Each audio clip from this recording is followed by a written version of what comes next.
Señor presidente, señora jueza y señores jueces de la Honorable Corte Interamericana de Derechos Humanos.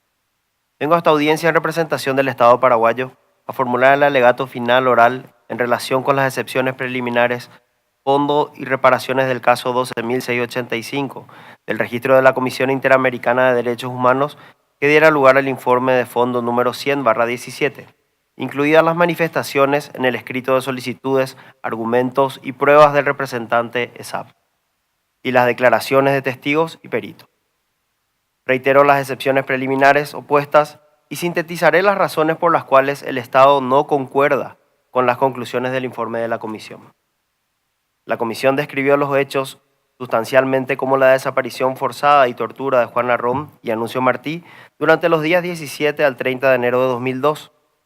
El informe reconoce tres ejes que trataré sucesivamente. Cuando corresponda me referiré también a las afirmaciones del ESAP.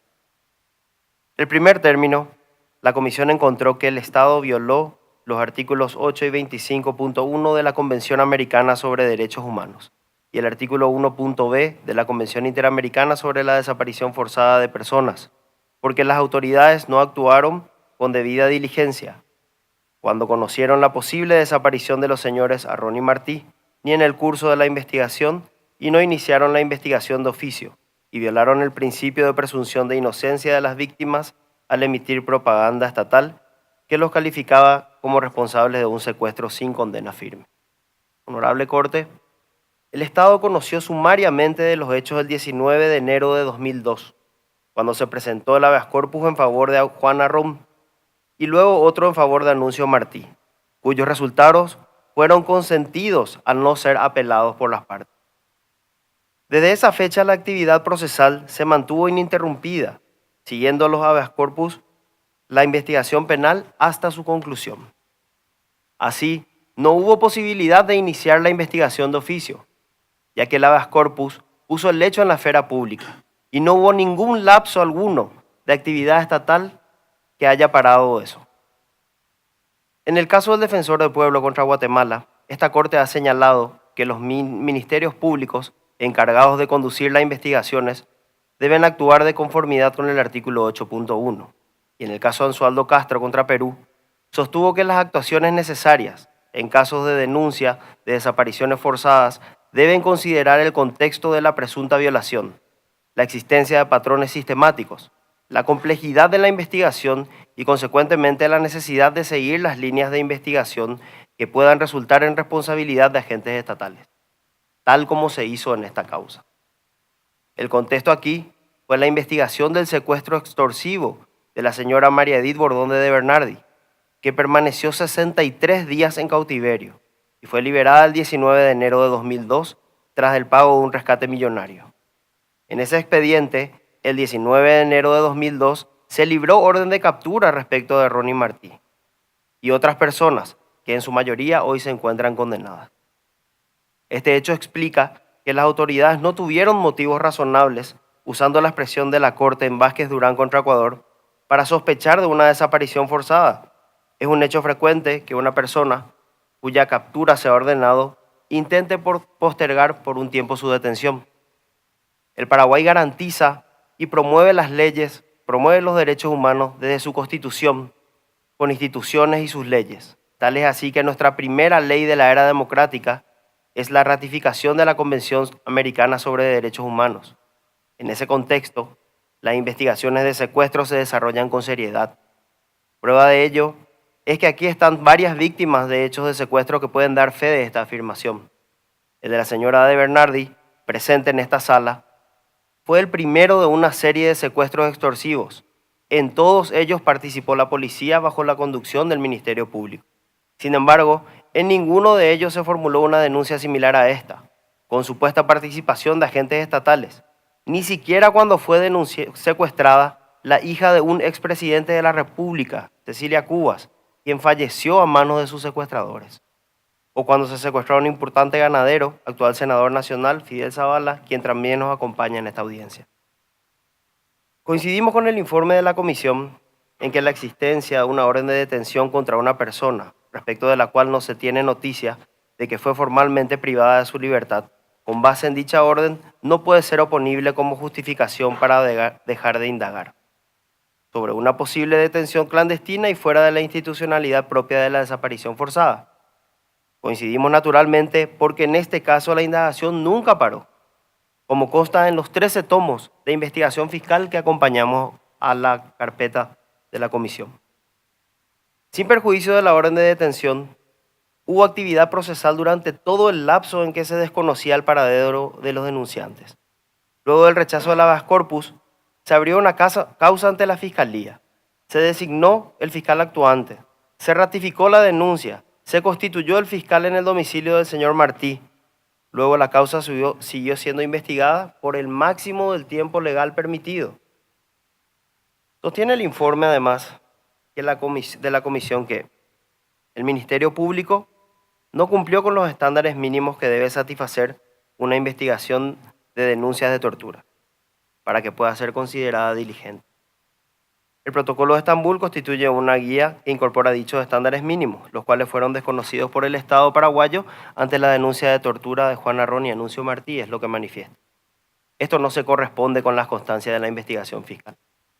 Las autoridades sí se propusieron cumplir con los principios fundamentales de toda investigación viable sobre casos de tortura conforme al Protocolo de Estambul, pero no pudieron hacerlo porque los señores Arrón y Martí no permitieron que se los traslade a un establecimiento público.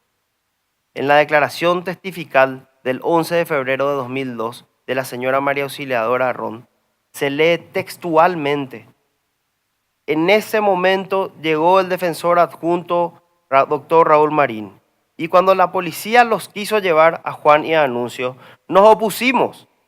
Y el señor Marín los tomó a los dos y los llevó hasta el auto Suzuki Baleno azul. La policía no lo quería dejar salir, quería manejar ellos el auto, y ahí vino mi hermano, Ricardo, y tomó el volante. Sigue el relato manifestando que los llevaron al hospital privado Migones.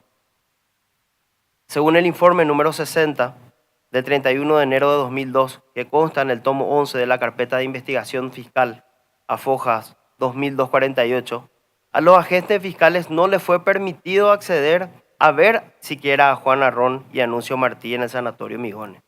Lo impedía una turba de 500 personas aproximadamente, junto con diputados, senadores y familiares.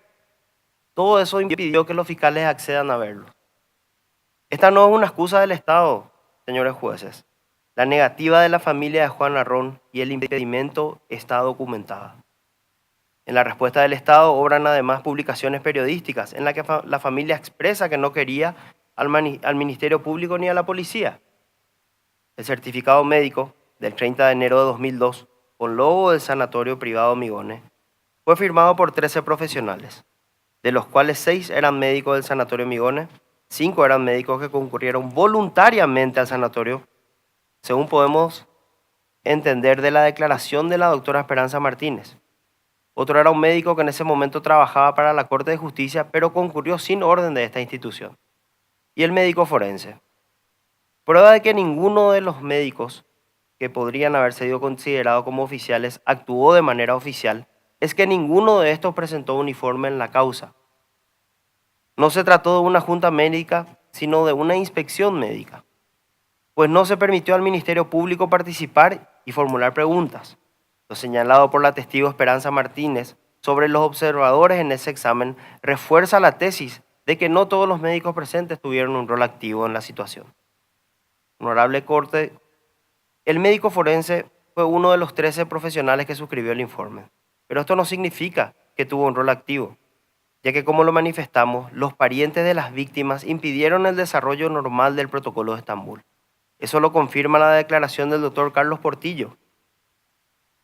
Por eso también el perito Lemir señala la aplicación parcial del protocolo, por falta de registro de lesiones o patologías preexistentes, y otras contradicciones respecto a las afirmaciones relacionadas con los daños que habrían sufrido los señores Arrón y Martí. Por ende, al Estado no le consta que el certificado haya registrado debidamente los daños que ellos pudieron haber sufrido en esos días. El informe de la comisión sostiene que en varias ocasiones las víctimas y sus abogados sí solicitaron la práctica de pruebas y que el Ministerio Público no accedió a la petición porque las consideró innecesarias. Al respecto, honorable Corte, al margen de los 245 actos investigativos diligenciados, vuelvo a recordar que de las 111 medidas solicitadas por la querella, 85 fueron diligenciadas y las 26 que no fueron diligenciadas fueron justificadamente no diligenciadas, por reiterativas o inconducentes, tal como lo manifestaron hoy los testigos. Todas las personas que tuvieron algún grado de relación, directa o indirecta, con los hechos del 30 de enero de 2002, declararon en el expediente. Periodistas, camarógrafos, fotógrafos, choferes de vehículos, vecinos de la zona, alegados partícipes de los hechos, los propietarios de las casas en que los señores Arrón y Martí dijeron haber estado, los titulares de los vehículos que ellos o sus familiares identificaban.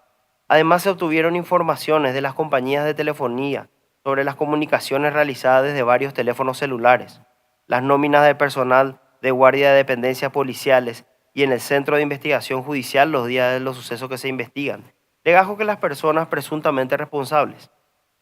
Es un cúmulo importantísimo de pruebas. Todo eso se hizo para diligenciar de debida forma el proceso. El informe número 100 sostiene asimismo que desde el inicio de la investigación surgió la hipótesis según la cual agentes del Estado participaron en la desaparición y alegada tortura de Juan Arrón y Anuncio Martí, de acuerdo a múltiples indicios.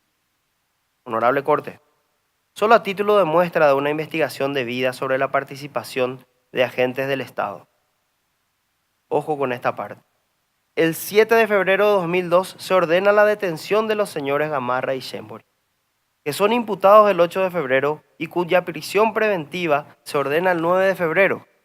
Respecto de Casal, el 9 de febrero se ordena la medida alternativa a la prisión preventiva y se lo imputa el 21 de febrero. Todos agentes estatales. El entonces ministro Fanego declara el 16 de abril de 2002. El entonces ministro Ferreira declara el 22 de abril de 2002. El señor Marcos Álvarez declaró el 12 de abril de 2002 y el señor Hugo Velázquez declaró como consecuencia del pedido del abogado de la querella, Diego Bertolucci.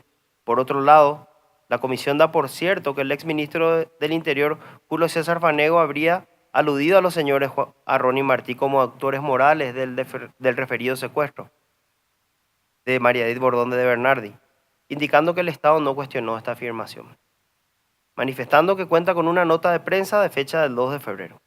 Honorable Corte, ninguna de esas afirmaciones puestas en boca de estos funcionarios cuenta con respaldo probatorio.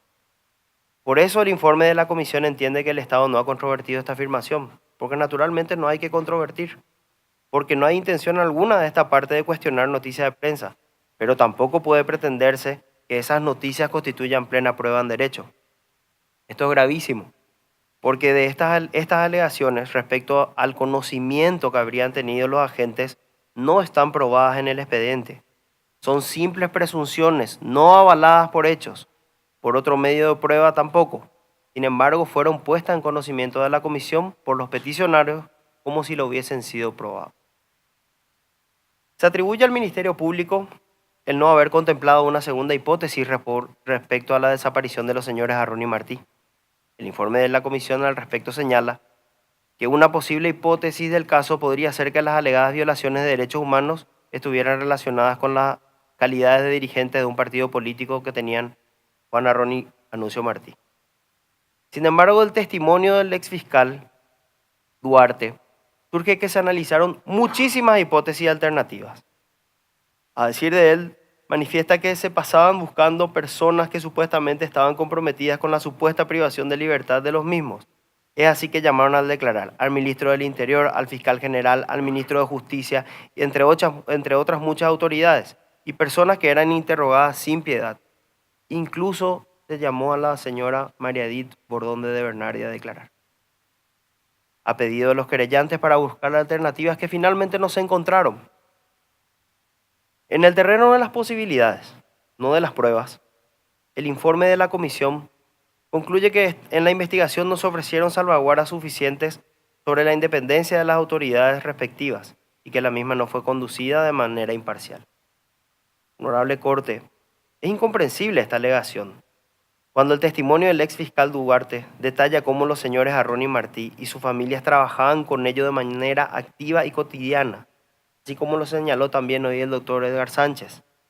Lo más importante de los hechos que hacen caer la hipótesis de la comisión de que existió una falta de imparcialidad de la Fiscalía es que Arrón y Martí no han expresado verbalmente o por escrito dentro del expediente judicial algún cuestionamiento sobre la falta de objetividad y confianza de la labor investigativa. No formularon recusación contra ninguno de los fiscales ni judicial al juez penal de garantías, el cual disponían. No sé si ellos, pero sus abogados debían saber que por la vía del control judicial establecida en el artículo 282 del Código Procesal Penal, podrían solicitar al juez cuestiones sobre la investigación al Ministerio Público o la corrección de situaciones que afecten sus garantías procesales, lo cual está jurisprudencialmente probado en Paraguay. Al respecto, además, podrían haber denunciado a los fiscales ante el jurado de las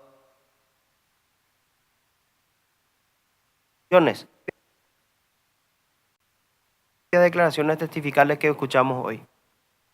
En términos de la jurisprudencia interamericana, existían recursos internos adecuados y eficaces, y los denunciantes no lo usaron y por tanto nunca los agotaron. Nada apoya en la causa la alegada falta de independencia e imparcialidad de los fiscales en esta.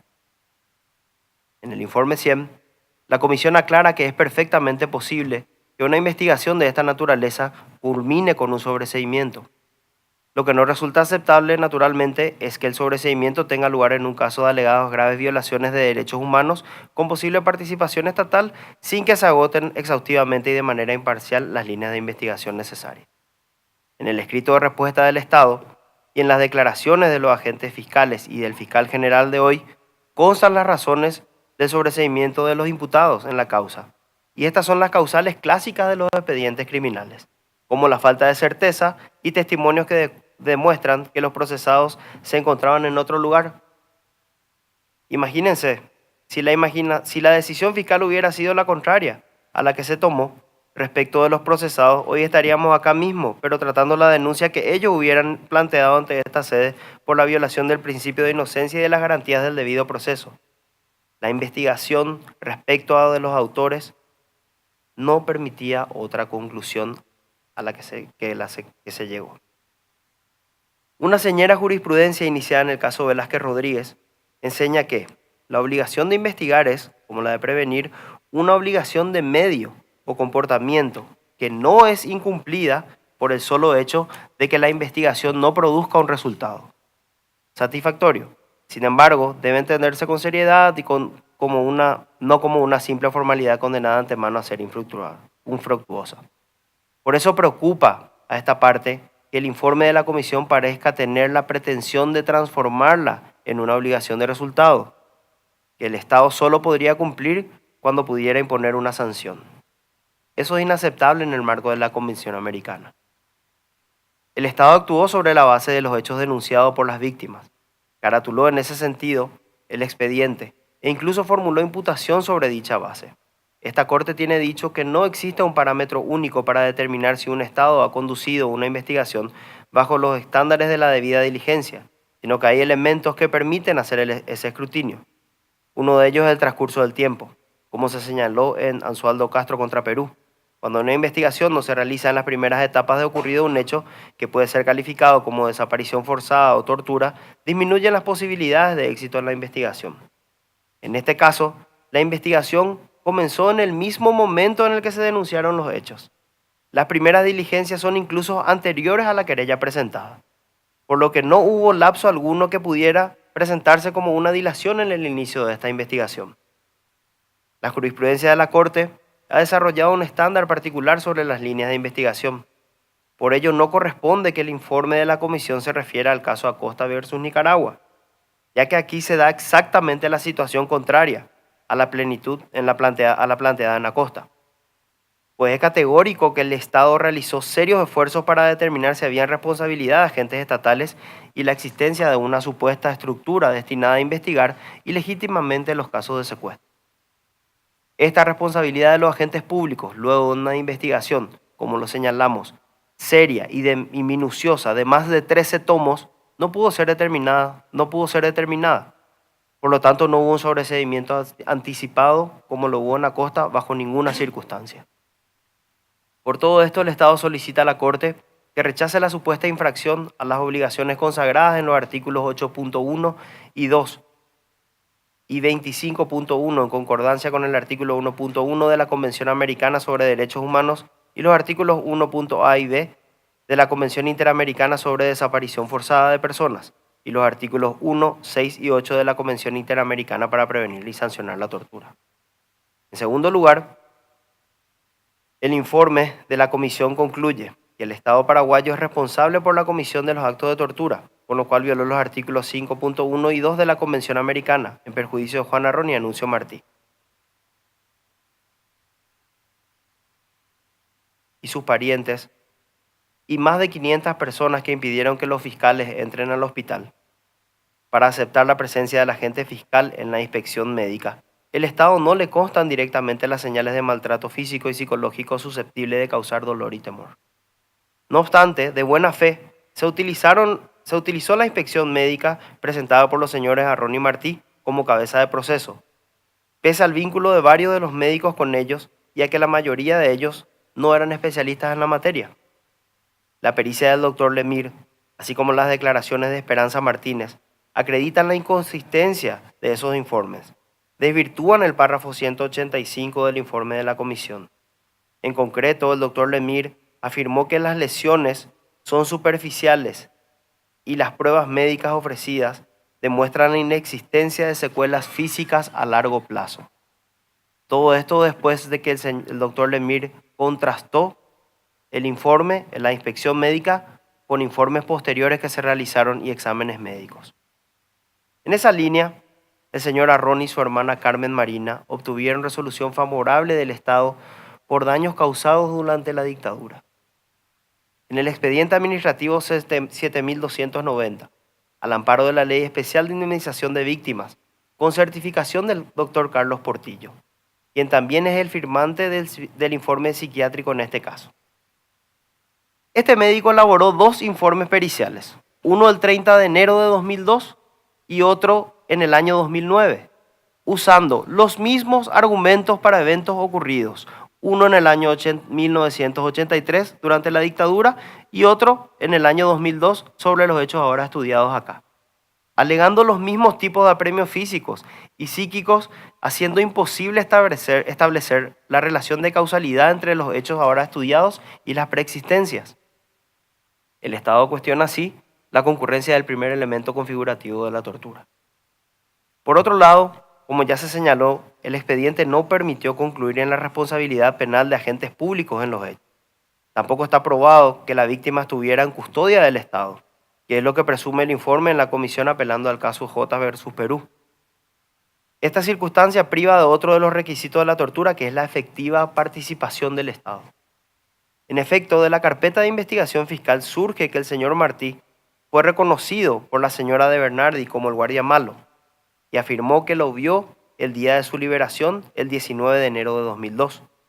Por su parte, el 1 de noviembre de 2002, Juan Arrón declaró ante la comisaría de la policía de Itá que había extraviado su registro de conducir el 19 de enero de 2002 en las inmediaciones de Asunción a Itá. La comisión señala que no contó con esa denuncia, que siempre estuvo en la carpeta fiscal, que ahora está en poder de la Corte.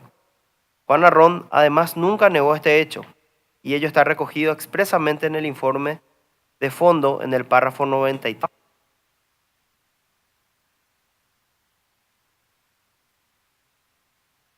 Lo anterior, el Estado solicita a la Corte que rechace la violación de los artículos 5.1 y 2 en relación con el artículo 1.1, todos de la Convención Americana sobre Derechos Humanos, y de los artículos 1 y 6 de la Convención Interamericana para prevenir y sancionar la tortura en perjuicio de los señores Arrón y Martí. En tercer término, la comisión concluye que Juan Arrón y Anuncio Martí fueron víctimas de desaparición forzada por parte de agentes estatales entre el 17 y el 30 de enero de 2002, por lo que el Estado de Paraguay violó en su perjuicio los derechos establecidos en los artículos 3, 4, 1, 5, 1 y 2 y 7 de la Convención Americana en relación con el artículo 1.1 del mismo instrumento legal. Al igual que en las conclusiones sobre tortura, en la relación con la desaparición forzada de personas, la participación de los agentes públicos señalados por los señores Arrón y Martí no pudo ser probada. en los hechos que por otra parte no se dieron en un contexto de desapariciones, y menos aún de un patrón sistemático de desapariciones dentro de la República del Paraguay, en el marco de investigaciones por secuestros extorsivos, como parece insinuarse en el informe de la comisión. Tampoco hay una falta de investigación que pueda ser considerada como constitutiva de obstáculos insalvables para configurar la desaparición forzada.